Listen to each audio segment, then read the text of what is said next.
In today's video, I'm going to teach you how to export OBJGLB from Dimension for other apps.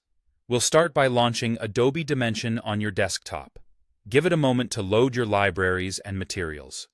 Once Dimension is open, go ahead and open your document. This can be any scene you've already created.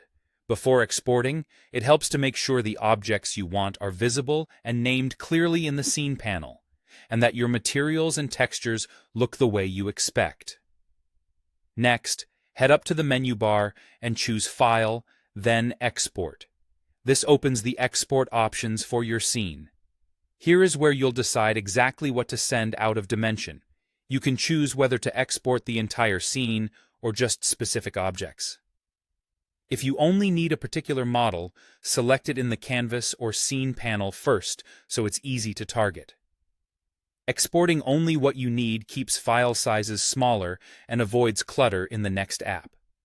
In the Export dialog, open the Format drop-down and choose either OBJ or GLB. Pick OBJ when you need maximum compatibility with DCC tools and renderers.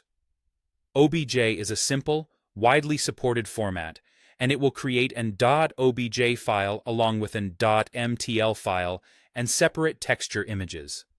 Choose GLB when you're sending assets to real-time engines, web viewers, or AR platforms.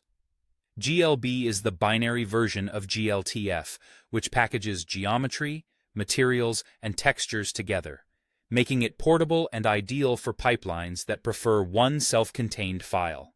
Now specify a file name and choose where to save it. A good practice is to create a dedicated export folder. If you're using OBJ, keep the OBJ, .mtl, and texture files in the same folder so other apps can find the materials automatically. Use clear names that indicate the format and version, which will help you track iterations later. When everything looks good, click Save to create the file.